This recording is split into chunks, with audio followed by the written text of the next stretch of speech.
Amen. Que le Seigneur bénisse chacun de nous ce soir. Mes salutations fraternelles à tous ceux que je n'ai pas pu saluer. Que la grâce et la paix du Seigneur soient avec vous au nom de Jésus. Je suis heureux d'être là. Merci à Sam de m'avoir invité. Et merci à vous aussi.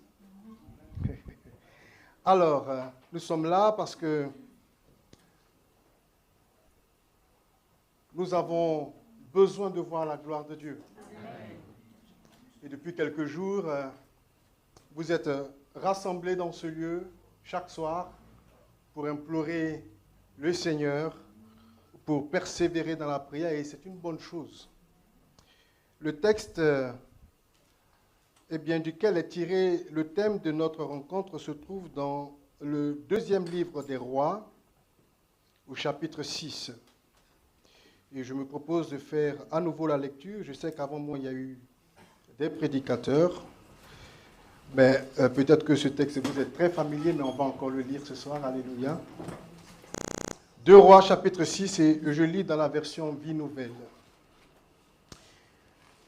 Les membres de la communauté de prophètes dirent à Élisée, « L'endroit où nous nous tenons assis devant toi est trop petit pour nous. Allons jusqu'au Jourdain. Nous y prendrons chacun une poutre et nous nous y ferons un lieu de réunion. » Élisée répondit, « Allez-y. » L'un d'eux dit, « Accepte de venir avec tes serviteurs. » Il répondit, « Je vais venir. » Il partit donc avec eux. Arrivés au Jourdain, ils coupèrent du bois. Alors que l'un d'eux abattait une poutre, le fer de sa hache tomba dans l'eau et il s'écria, « Ah, mon Seigneur, je l'avais emprunté. » L'homme de Dieu demanda où est-il tombé. Il lui montra l'endroit. Alors Élisée coupa un morceau de bois, le jeta à la même place et fit ainsi surnager le fer. Verset 7. Puis il dit, « Prends-le. » Il tendit la main et le prit. Amen. Amen. Je vous propose un second passage dans le Nouveau Testament, dans l'Évangile selon Matthieu, au chapitre 3, à partir du verset 13. Alors Jésus vint de la Galilée jusqu'au Jourdain, vers Jean. Matthieu, chapitre 3, verset 13. Pour être baptisé par lui.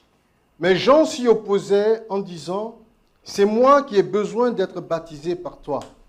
Et c'est toi qui viens vers moi ?» Jésus lui répondit, « Laisse faire maintenant, car il est convenable que nous accomplissions ainsi tout ce qui est juste. » Et Jean ne lui résista plus. Dès qu'il fut baptisé, Jésus sortit de l'eau, alors le ciel s'ouvrit, et il vit l'Esprit de Dieu descendre comme une colombe et venir sur lui. Au même instant, une voix fit entendre du ciel ces paroles, « Celui-ci est mon Fils bien-aimé, qui a toute mon approbation. » Amen. Amen. Alléluia. Nous voulons bénir ton Saint-Nom, notre Père. C'est pour nous un privilège, une grâce, Seigneur, d'être accueillis dans ta présence, de pouvoir venir, Seigneur notre Dieu, au lieu où ton nom est invoqué, et de ne point redouter ni ta colère, ni ton jugement, mais bien au contraire, être reçu dans ta grâce. Nous voulons te bénir et te confier ces instants. Nous demandons que ton esprit plane sur ces temps, Seigneur notre Dieu, où ta parole est annoncée, et sur tout le reste de ces instants. Seigneur, tu as commencé quelque chose et nous savons que lorsque tu commences, eh bien tu l'achèves parfaitement. Bénis donc ces instants et donne gloire à ton Saint-Nom, au nom de Jésus. Amen. Le thème donc c'est « Permets-nous d'aller au Jourdain ». Permets-nous d'aller au Jourdain. Chers frères et sœurs dans le Seigneur, le thème donc qui nous rassemble est une prière. C'est une prière toute simple. Mais c'est aussi une prière très profonde. C'est une demande, et j'aimerais vraiment encourager toute l'Église à ne pas regarder cette prière juste comme la formule de quelques prophètes et qui donc ont fait une requête particulière. Mais je voudrais vraiment vous encourager, chacun pour sa part, à vous approprier cette prière. Qu'elle soit une parole spirituelle, pour l'Église, qu'elle soit une parole spirituelle pour la famille, qu'elle soit une parole pour le serviteur de Dieu, qu'elle soit une parole pour toute personne, un homme, une femme, un jeune homme, qui se sent à un moment donné à l'étroit dans sa marche avec le Seigneur, dans sa vie. Vous savez, il arrive bien souvent des saisons où ce qu'on avait, ce qu'on possédait, à un moment donné, nous arrivons à un stade où cela devient insuffisant, où cela semble étroit, où cela semble petit, où cela semble ne plus pouvoir répondre à nos attentes, à nos besoins. Et à ce moment-là, nous avons besoin d'aller de l'avant. Et en tant qu'enfants de Dieu, c'est le Seigneur qui nous pousse à avancer, qui nous pousse à bâtir, qui nous pousse à changer de cap. Dans la parole de Dieu, et c'est là où je veux vous emmener ce soir, j'ai noté que bien souvent, cet endroit où Dieu donne rendez-vous à son peuple pour faire quelque chose de particulier, dans ce passage, il nous est mentionné le Jourdain. Permets-nous d'aller au Jourdain. Mais pourquoi les fils des prophètes, ces étudiants prophètes, ont-ils eu cette pensée? Pourquoi aller au Jourdain? Qu'est-ce qui s'est passé? Peut-être dans l'histoire d'Israël. Qu'est-ce qui s'est passé? Peut-être dans leur histoire récente, pour qu'ils se disent qu'au Jourdain, il y a là pour eux une bénédiction. Au Jourdain, il y a là pour eux une réponse à leurs attentes, à ce qu'ils espèrent.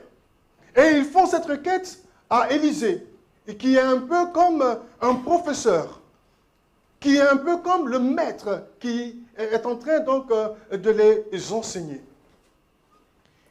Lorsque nous regardons un tout petit peu en arrière, dans le livre de l'Exode par exemple, nous voyons que Dieu va susciter un homme de Dieu, Moïse, pour libérer son peuple. Et dans Exode 12, nous avons l'histoire de la Pâque. D'accord? Vous connaissez tous cette histoire, j'espère. Alléluia. Amen. Et après l'épisode de la Pâque, qui nous parle donc d'un jugement des idoles, des faux dieux égyptiens, etc., on voit que durant cet épisode de la Pâque, le peuple de Dieu est protégé grâce au sang d'un agneau. Amen. Ensuite, après cette étape importante, va arriver l'étape de la traversée de la mer Rouge. Et qui va un peu symboliser la fin de cette période d'esclavage pour le peuple d'Israël. Et après cette traversée, il va s'en suivre un certain nombre d'événements. Et si vous faites attention, vous allez remarquer que durant une quarantaine d'années, Israël va rester là à tourner en rond. Jusqu'à ce que sous Josué, au chapitre 3, chapitre 4, Israël va passer le Jourdain. Israël va passer le Jourdain. Et c'est à partir de ce moment qu'ils vont pouvoir entrer dans, j'allais dire, cette dimension de la promesse de Dieu pour eux. Parce que c'était une parole de Dieu que Dieu avait dite à Moïse et son serviteur. Amen. Et c'est maintenant, 40 ans plus tard, que cette parole va entrer en vigueur. J'ai envie de le dire. Pourquoi? Parce que Israël va maintenant passer le Jourdain. Le Jourdain donc va symboliser à ce moment-là le passage d'un état d'errance, d'un état de tourner en rond à une phase de conquête, une phase de possession d'une promesse. Maintenant, ils vont rentrer dans cette dimension ou dans cette dynamique, dans ce temps où ils vont pouvoir hériter de ce que Dieu veut pour eux. Amen. Mais il a fallu pour cela qu'un travail soit fait pendant 40 ans. On va y arriver tout à l'heure. Deuxièmement, quand nous regardons dans l'histoire de Rois, à partir du chapitre 2, nous voyons là un homme de Dieu qui s'appelle Élisée et qui est sur la fin de son ministère. Dieu va lui parler et il va choisir Élisée. Pardon, j'ai dit quoi? J'ai dit Élisée? Donc je parlais plutôt d'Élie. Voilà, Élie. Et qui va choisir Élisée. Et vous allez voir qu'à partir du chapitre 2 de 2 Rois, il va avoir une succession d'événements. je vous passe cela parce qu'on n'a pas beaucoup de temps. À un moment donné, quand Élisée est en train de suivre Élie, les fils des prophètes n'arrêtent pas de lui dire, eh bien, sais-tu que ton maître va être enlevé, etc. Élisée va leur dire, je le sais, etc. Et puis va arriver l'épisode à nouveau du Jourdain. Élie va frapper le Jourdain et Élisée et lui vont traverser le Jourdain. D'accord? Et là, et pendant qu'ils vont faire chemin, Élie va être enlevé. Mais Élisée a fait une requête. Je veux avoir une double portion de ton esprit. Élie va lui dire, mais c'est quelque chose de difficile que tu demandes. Mais si tu restes attentif, si tu observes bien tout ce qui se passe, eh bien cela te sera accordé. Élie est donc enlevé, Élisée va revenir. Et vous savez, les fils des prophètes qui avaient suivi le chemin de Gilgal à Bethel, de Bethel à Jéricho, sont restés à Jéricho, ont observé de loin. Élie est frappé le Jourdain. Et lui et Élisée traversaient ce Jourdain. Ensuite, ils vont revoir Élisée revenir seul, avec le manteau d'Élie.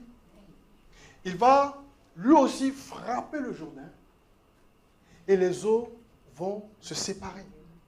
Alors, ils vont reconnaître que l'Esprit de Dieu, qui était sur le prophète Élie, est désormais sur Élisée.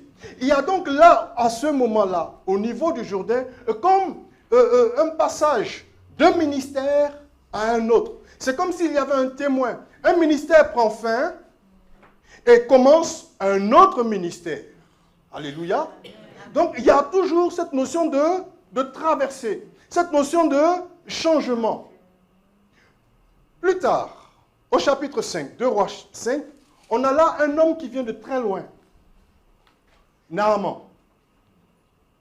Et il va venir voir le prophète Élisée sur recommandation d'une petite fille qui était donc esclave dans sa maison. Élisée va lui dire, plonge-toi dans le Jourdain. À cette reprise, cet homme était lépreux. Et alors, tu seras guéri. Il va finir par obéir à la parole de Dieu et il sera guéri. On voit encore là que le Jourdain est en train, est comme un élément, un lieu, un endroit où il y a un changement d'état. Voici un homme qui était malade et qui va recouvrer la guérison. Voici un homme qui était lépreux. Et la lèpre est une maladie, eh bien, franchement, une maladie humiliante pour ceux qui ont déjà vu ce que c'est que la lèpre. C'est une maladie qui te met vraiment à l'écart parce que c'est horrible à voir. Donc ce monsieur devait cacher sa honte, devait cacher eh bien, sa misère. Au Jourdain, il va retrouver une nouvelle identité. Au Jourdain, il va être restauré. Au Jourdain, il va faire une rencontre avec le Dieu d'Israël. Et sa vie va basculer. Alléluia. Donc nous voyons que le Jourdain joue un rôle important, un rôle stratégique. Et les fils des prophètes, ils sont là, ils observent ces choses. À un moment donné, ils vont donc s'adresser à Élisée. Permets-nous d'aller au Jourdain. Parce que l'endroit où nous sommes, où nous tenons nos réunions, où tu nous enseignes, où nous apprenons, ce lieu d'école, de discipulat, est bien devenu trop petit. Nous avons besoin d'aller plus loin. Et il faut que nous allions au Jourdain. Est-ce parce qu'ils sont des étudiants prophètes? Donc, ils ont un peu vraiment cet esprit prophétique-là, ils arrivent à déceler, à discerner eh bien, les symboles, les types à travers lesquels parfois Dieu agit. Je veux nous amener ce soir, bien-aimés frères et sœurs, à entrer un tant soit peu dans cette dimension prophétique. Lorsque je préparais ces instants avec mon épouse, d'ailleurs qui vous salue, une pensée que nous avons reçue, c'était de vous dire de croire, tout simplement. croire. Croire. Ça nous parle de foi. Il faut croire. Et il faut croire en Dieu. Jésus va le dire, croyez en Dieu. Il dit, ayez la foi, littéralement, ayez la foi de Dieu. Tout ce que vous demanderez en priant, si vous croyez l'avoir reçu, alors vous le verrez s'accomplir. Chers amis, frères et sœurs, je crois qu'il y a une bonne dynamique pour l'Église. Je crois que vous êtes dans une excellente dynamique de vous positionner là, durant toute cette semaine, dans un temps de prière, accompagné d'un jeûne, pour montrer ô combien le sujet pour lequel vous êtes en train de prier vous tient à cœur. La prière est un élément essentiel, un moteur important que nous ne devons pas négliger. Et je veux encourager chacun de nous à persévérer dans la prière. Parce que parfois le problème il se trouve là, au niveau de la persévérance dans la prière.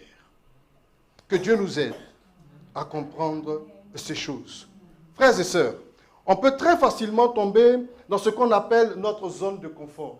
C'est-à-dire notre routine, où on a l'impression que les choses vont bien. On a trouvé notre vitesse de croisière, on a trouvé ce qui nous fait du bien, notre petit confort, on est à l'aise. Et alors, on peut très facilement, et cela est valable dans tous les domaines de notre vie, on peut très facilement rentrer dans cet esprit de contentement, de petites choses, et puis on ne cherche plus à avancer. Parce que là, on est bien. On ne dérange personne, personne ne nous dérange. Donc, pas besoin d'aller plus loin. Mais dans la pensée biblique, nous sommes appelés à aller toujours de l'avant. L'apôtre Paul, en s'adressant aux Corinthiens, au chapitre 15, verset 58, va leur dire, travaillez de mieux en mieux. Travailler de mieux en mieux. C'est toujours vraiment une invitation à avancer, à aller un peu plus loin, à sortir de notre zone de confort.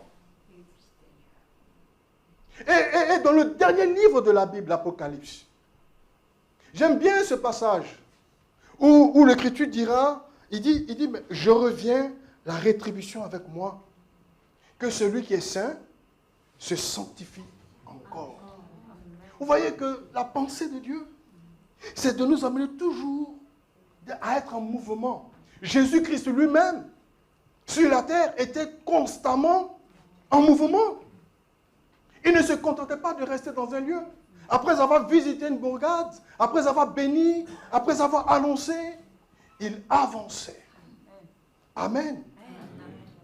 Et c'est pour cela qu'il nous a envoyé le Saint-Esprit, pour que nous soyons dynamiques. Et l'ordre qu'il donne, c'est quoi? Aller où? À l'Ariane. Aller où? Partout. Dans le monde. Amen. Auprès de toutes les nations. Vous voyez qu'il y a toujours, constamment, une invitation à bouger, à avancer, à progresser. Et les enfants des prophètes, les fils des prophètes, l'endroit où nous sommes est trop petit. Allons jusqu'au Jourdain. Ils veulent se déplacer. Il y a un appel au mouvement. Il y a un appel à l'action. Allons. Mais ils ne le font pas de manière autonome. Ils vont chercher à dépendre de l'autorité qui les gouverne. Or, Élisée, qui est donc cette représentation de l'autorité, savez-vous que Élisée, son nom signifie Dieu sauveur. Dieu sauveur. C'est un type de Christ. Jésus-Christ, Jésus, c'est également Dieu qui sauve. Alléluia. Autrement dit, en ce qui nous concerne, vous et moi, c'est de tourner nos regards vers Jésus. Leur prière n'est pas une prière. Alors c'est très intéressant. Ce sont des prophètes. Vous savez que parfois, quand on se réclame de l'autorité prophétique, on aime bien souvent aller sur ce terrain-là de ce qu'on appelle les proclamations. Je proclame. J'entends souvent des gens dire, j'ordonne, je déclare, je décrète. Voyez les prophètes ici. Ils n'ont rien ordonné. Ils n'ont rien déclaré. Ils ont dit, permets-nous. Parce que la pensée profonde dans la parole de Dieu, Jésus nous l'apprend, ce n'est pas ma volonté, mais ta volonté. C'est ça la nuance. Parce qu'on arrive très souvent dans un orgueil, dans une forme d'orgueil. Ouais, mais j'ai reçu le pouvoir. Et alors, on est toujours en train d'ordonner, de proclamer. Et il y a beaucoup de frères et sœurs qui entrent dans ces choses et puis qui finalement ne voient rien dans leur vie. Parce qu'au-dessus de toi, laisse-moi te rappeler qu'il y a un Dieu. Et c'est lui qui contrôle l'histoire. Rien ne se fait sans sa volonté. Il est souverain. C'est pourquoi c'est à lui qu'il faut s'adresser. Et je crois comme vous êtes en train de le faire. Permets-nous. On expose notre besoin à Dieu. N'est-ce pas là ce que Paul va dire aux Philippiens? Ne vous inquiétez de rien. Philippiens 4, 6. Mais en toute chose, faites connaître vos besoins à Dieu. Alléluia. Faites connaître vos besoins. Permets-nous d'aller. Donc il y a une notion de dépendance, de soumission. Ensuite, ils vont lui dire, viens avec nous. Viens avec nous. Parce que vous savez, chers frères et sœurs, la présence de Dieu est notre garantie tout risque. C'est notre assurance tout risque. Lorsque Dieu est présent, alors tout est possible.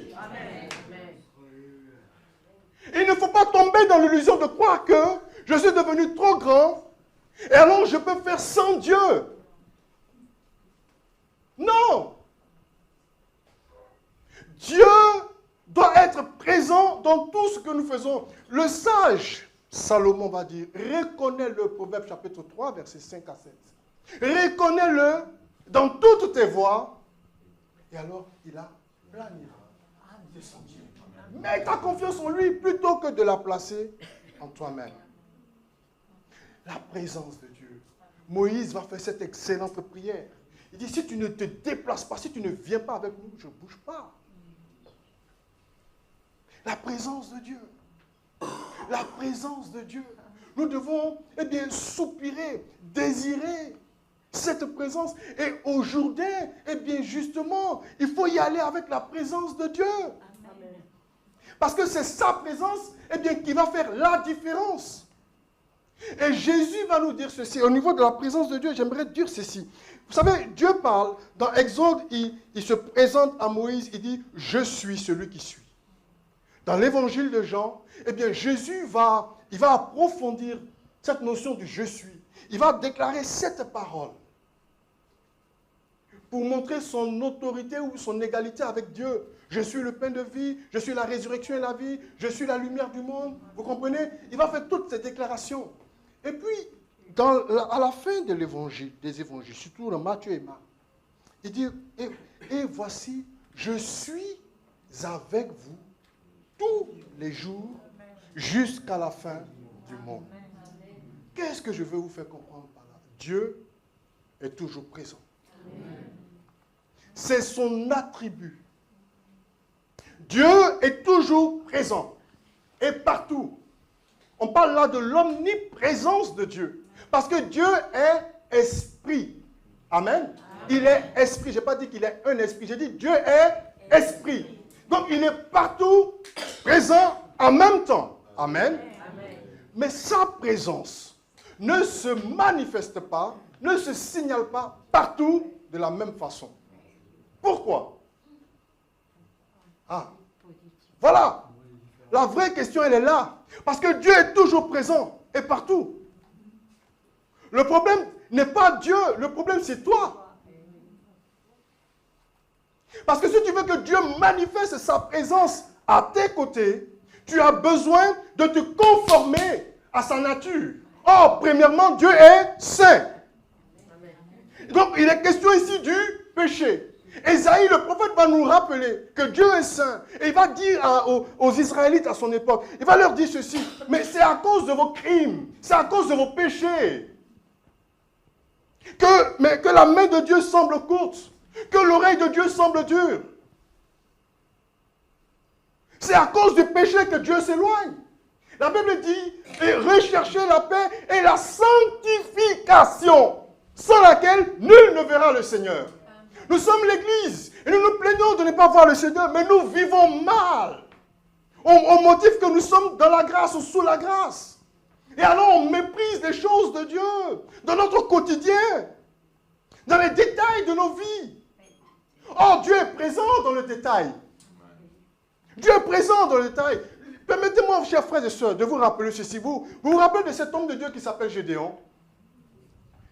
Il va lever une armée pour aller combattre les Madianites, si je me souviens bien. Et bien, Dieu va lui dire, non, non, non, ils sont encore trop nombreux. Et si tu pars avec eux et qu'ils remportent la victoire, ils ne vont pas me donner gloire. Ils vont penser que la chose vient de leur force. Alors, il faut faire une sélection. Et Gédéon va procéder à une sélection de 30 000 personnes, je crois, de mémoire. Et bien, il va en rester 10 000. Et Dieu va dire, c'est encore trop nombreux. Là où je veux vous emmener, c'est quoi? Dieu va lui dire, emmène-les, est-ce que c'était pas aujourd'hui d'ailleurs? Emmène-les au point d'eau, et puis tu les observes. Et comment chacun va boire. Intéressant. Et j'aime ce passage, pourquoi? Parce qu'en fait, ce sont des soldats qui arrivent à un point d'eau et qui doivent se désaltérer. Quoi de plus banal que de se désaltérer? Quoi de plus banal que de prendre de l'eau? C'est vraiment la banalité du quotidien. Qui n'a jamais bu d'eau? La banalité du quotidien. Et bien là, pendant qu'ils sont en train de boire, Dieu est en train d'observer. Et Dieu va dire à Gédéon, eh bien, tu prends les 300 qui finalement ont pris l'eau, mais qui ont gardé leur posture de combat. Ils n'ont pas déposé leurs armes. Ils ont gardé leurs armes et ils ont pris l'eau comme ça à la main pour le ramener à la bouche. Ils sont toujours restés vigilants. Tandis que les autres se sont vraiment mis à l'aise. Ils se sont mis dans de bonnes conditions pour boire. Au fond, vous et moi, pouvons-nous les blâmer? Non. Mais qu'est-ce que je veux vous faire comprendre à travers ce petit détail? Je dis que là où nous pensons que bon, ça va, tout va bien, c'est rien. Vous savez, cette notion de c'est rien, un peu comme Samson. Ah, ça va, c'est rien. On aime bien ça parfois. Et quand on a des frères qui nous rappellent les choses, oh, TTS, hein, frère très très spirituel. Et puis on a tendance un peu à mettre les frères mal à l'aise parce qu'ils sont trop spirituels. Ah, détends-toi un peu, détends-toi. Mais là, au point d'où on se détend, Dieu est en train d'observer. Parce que c'est souvent là où nous nous détendons, c'est là où nous faisons ce qui est mal. En fait, c'est là où notre cœur s'exprime vraiment. S'il est vraiment changé à l'image de Dieu, s'il est vraiment né de nouveau, régénéré, il y a une attitude. Et s'il n'est pas né de nouveau, c'est là qu'on voit en fait. C'est pourquoi Jésus dira, quand parlant des faux prophètes, il dira, vous les jugerez, vous les discernerez à leurs œuvres. Parce que tout le monde est bon prophète quand on se tient à l'église. Mais dans ton quotidien, dans ta maison, au travail, en famille, là où il n'y a pas le pasteur Samuel, là où il n'y a pas les frères de l'église, tu es tout seul. Qui es-tu? Qui es-tu? Que Dieu nous aide à comprendre. Aujourd'hui, c'est un endroit où on vient et on dépend de Dieu. On garde la présence de Dieu. Élisée vient avec nous. C'est cette présence qui va faire la différence. Ils vont arriver au Jourdain. Et là, ils vont se mettre à travailler. Les chrétiens, s'il vous plaît, Église de l'Ariane, mettons-nous à travailler. Mettons-nous à travailler. Si nous voulons voir des percées spirituelles, obéissance à la parole, présence de Dieu, donc on a parlé de sanctification, ils se sont mis à travailler. Ils n'ont pas attendu qu'Élisée fasse une prière spectaculaire pour que le ciel s'ouvre d'une manière spectaculaire, pour qu'ils reçoivent quelque chose d'une manière... Non, ils se mettent à travailler. Et c'est là où justement, eh bien, les efforts qu'ils vont faire vont être confrontés, eh bien, à une crise et à leurs propres limitations. Parce que justement, Dieu nous emmène parfois à des moments où nos efforts prouvent leurs limites. Nous faisons tout ce que nous pouvons et nous arrivons à ce stade où maintenant ça ne dépend plus de nous. Et ça dépend de Dieu. Et c'est là qu'on croise le Jourdain. Là, ce prophète qui avait pris une hache, qui était en train de faire son travail, son ouvrage, eh bien, hop, un accident. Oui, parfois, des accidents peuvent arriver dans nos vies. Des choses imprévues. Alors que nous étions engagés dans un élan vraiment généreux, dans un élan fort par rapport à une vision, par rapport à quelque chose. On était vraiment dans la volonté de Dieu. On est boosté, comme on dit les jeunes, comme disent les jeunes, on est boosté. C'est ma fille qui aime le dire. Boosté. On est boosté. Et bien là, subitement, arrive une situation inattendue, une crise. Hop, le fer de la hache tombe. Ce qui est un problème. Le travail ne peut plus avancer. Mais un autre problème est derrière cela, c'est que la hache est empruntée. Donc, double problème. Et ça coûte cher à cette époque-là. Où va-t-on trouver les moyens de rembourser cela? Donc, la crise s'installe. Et là, pendant que nos efforts ont montré leurs limites, pendant que nos efforts, nos intentions sont arrivées à leurs insuffisances, à leur précarité, c'est là où maintenant va commencer la gloire de Dieu. Voilà pourquoi il est nécessaire d'être avec lui dès le commencement. Rappelez-vous, lui, il dit, il est l'alpha, le commencement et la fin. N'attendons pas. Ne vivons pas comme nous voulons, comme on le voit souvent. On vit comme on veut, et puis quand on a un problème, oh Seigneur, sauve-moi. Commençons avec lui. Restons fidèles dans sa communion, dans sa présence. Et alors, au moment où la situation s'envenime, devient compliquée, critique, il intervient. Et là, il fait quelque chose de spectaculaire, de glorieux. Et il y a ici quelque chose d'intéressant, parce que finalement, un fer de hache qui tombe dans l'eau, encore une fois, une petite chose. Mais ce texte vient pour nous dire que le Seigneur, notre Dieu, s'intéresse à nous dans tous les petits détails de nos vies. Parfois, on a l'impression que ça, c'est un sujet qui est un peu trop... c'est pas trop spirituel. C'est juste un petit truc. Je ne veux pas embêter le Seigneur pour cela. Non, je vous ai cité tout à l'heure ce passage de Salomon dans Proverbe. Reconnais-le dans toutes tes voies. Lorsque les disciples étaient avec Jésus, qu'il a parlé trop longtemps, ils lui ont dit, envoie la foule. Parce qu'il se fait tard. Il faut qu'ils aillent manger. Qu'est-ce que le Seigneur va leur répondre? Donnez-leur vous-même à manger. Parce qu'il se soucie aussi de ce qui est physique. Il vient restaurer notre âme, notre vie spirituelle, mais aussi notre corps physique. L'évangile, c'est vraiment la réponse de Dieu à tout le besoin de l'homme, l'être humain, qui est corps, âme et esprit. Dieu s'occupe de ces trois dimensions parce qu'il est le Créateur. Bien-aimés frères et sœurs, je veux arriver au point critique de mon message. C'est qu'au Jourdain, Dieu ne vient pas seulement pour restaurer un outil, ne vient pas seulement pour mettre fin à une crise. Dans le second texte que nous avons lu, Jésus va aller au Jourdain pour se faire baptiser. Il y a là quelque chose qui nous fait entrer dans une nouvelle ère. Qui nous fait entrer dans une nouvelle ère. Et il faut que l'Église comprenne. Jésus entre dans le Jourdain. Symbole du fait qu'il s'identifie à nous. Il essaie, il n'en a pas besoin. Jean-Baptiste s'est opposé.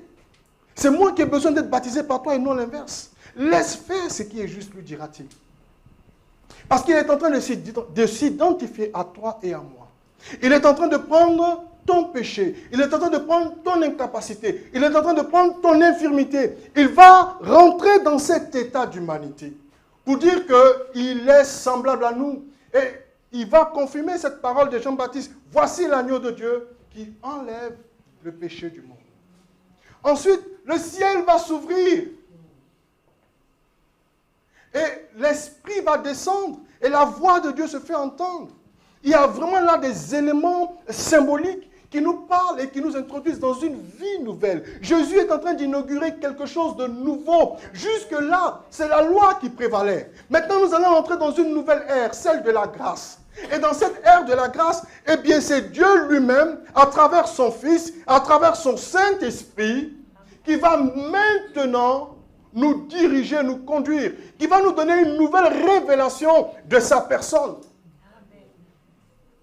Et si nous voulons vivre une vie chrétienne victorieuse, eh bien, nous avons besoin de dépendre du Saint-Esprit.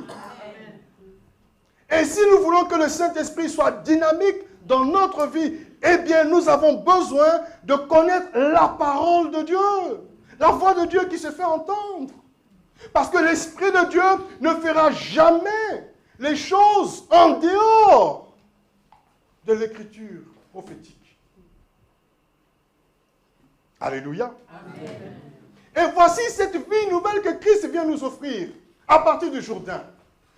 Nous entrons dans une nouvelle relation avec Dieu. Désormais, nous avons un accès. Il dit les cieux s'ouvrent. Hébreux 4,16. Nous avons un souverain sacrificateur qui compatit à nos faiblesses. Il dit approchez-vous avec assurance du trône de la grâce afin d'être secourus dans vos besoins et d'obtenir miséricorde.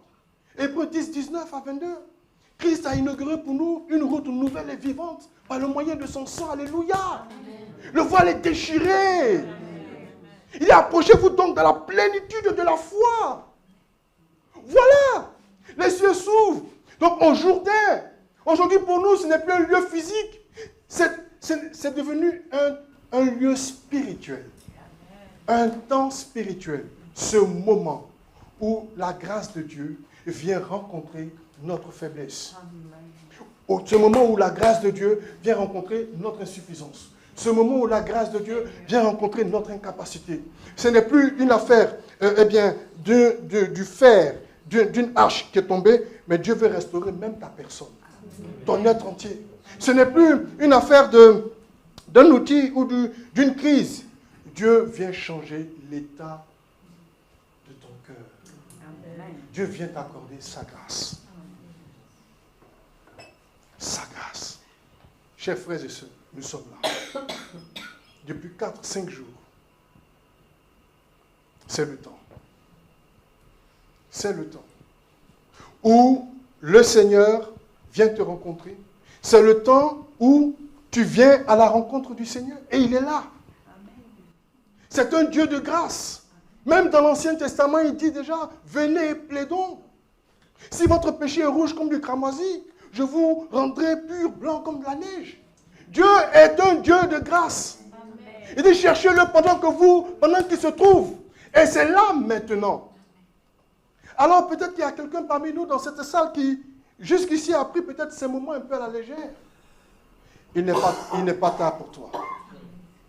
Il n'est pas tard. Peut-être que tu es encore coincé dans une situation. Toi seul sais. Et jusqu'ici, tu as gardé cela pour toi et tu te bats, tu te débats. Ce soir, le Seigneur t'invite à lâcher prise. Le Jourdain. C'est Christ avec nous, tout simplement. C'est Christ avec nous. Quel est le défi, la situation qui vient heurter ta paix, qui vient heurter ton cœur, qui vient et qui te met dans un inconfort, dans un malaise, dans un mal-être. Et tu ne peux pas le dire. Jusqu'ici, tu n'as pas voulu partager peut-être avec Samuel, ton pasteur. Et tu es là dans l'église et tu souffres. Le Seigneur veut te bénir. Aujourd'hui, il y a quelque chose de spécial. Il y a une grâce de Dieu. La grâce de Dieu qui surpasse toute intelligence. Elle est disponible ce soir, cette grâce. Et c'est maintenant. Il y a quelque chose, c'est vrai, il y a quelque chose pour cette église. Mais il y a aussi quelque chose pour toi. De façon particulière, de façon personnelle. Crois Et lorsque je dis crois, je parle à l'église tout entière. Crois. Crois dans ce projet. Même s'il y a eu un blocage. Peut-être qu'il y a eu des signaux, à un moment donné dans cette quête. Des signaux favorables. C'est bien, c'est pour bientôt. Et puis hop, tout s'évanouit. Une crise, tout s'évanouit. Et puis depuis là, c'est bloqué. Il n'y a plus rien. Il n'y a plus rien. Dieu te dit, crois. Parce qu'il est le Dieu qui est capable d'emmener à l'existence ce qui n'existe point. Alléluia! Donc crois-le. Il peut le faire. Mets cela entre ses mains, attends-toi à lui. Maintenant, à titre personnel, où en es-tu dans ta marche avec le Seigneur? Où en es-tu? Est-ce que nous pouvons juste baisser la tête?